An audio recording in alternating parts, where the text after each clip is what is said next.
মালতীবালা বালিকা বিদ্যালয়। বেণী মাধব তোমার বাড়ি যাব। বেণী মাধব, তুমি কি আর আমার কথা ভাবো? বেণী মাধব মোহন বাঁশি তমাল তরুমূলে বাজিয়েছিলে। আমি তখন মালতী স্কুলে ডেস্কে বসে অঙ্ক করি। ছোট্ট ক্লাস ঘর, বাইরে দিদিমণির পাশে দিদিমণির বর। আমি তখন নবম শ্রেণী, আমি তখন শাড়ি। আলাপ হলো বেণী মাধব সুলেখাদের বাড়ি।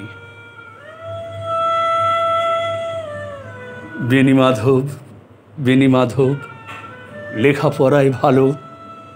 শহর থেকে বেড়াতে এলে আমার রং কালো। তোমায় দেখে এক দৌড়ে পালিয়ে গেছি ঘরে। বেণী মাধব, আমার বাবা দোকানে কাজ করে। কুঞ্জে অলি গুঞ্জে তবু ফুটেছে মঞ্জরি।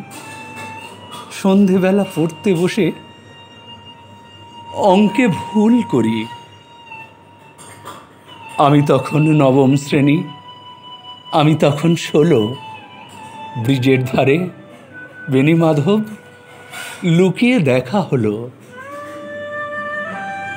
বেণী মাধব, এতদিনের পরে সত্যি বলো, সেসব কথা এখনো মনে পড়ে? সেসব কথা বলেছ তুমি তোমার প্রেমিকাকে। আমি কেবল একটি দিন তোমার পাশে তাকে দেখেছিলাম আলোর নিচে। অপূর্ব সে আলো। স্বীকার করি, দুজনকেই মানিয়েছিল ভালো। জুড়িয়ে দিল চোখ আমার, পুড়িয়ে দিল চোখ। বাড়িতে এসে বলেছিলেন ওদের ভালো হোক। রাতে এখন ঘুমাতে যাই একতলার ঘরে। মেঝের উপর বিছানা পাতা, জ্যোৎস্না এসে পড়ে। আমার পরে যে বোন ছিল চোরা পথের বাঁকে মিলিয়ে গেছে। জানি না আজ কার সঙ্গে থাকে। আজ জুটেছে, কাল কি হবে? কালের ঘরে শোনে আমি এখন এই পাড়ায় সেলাই দিদিমণি।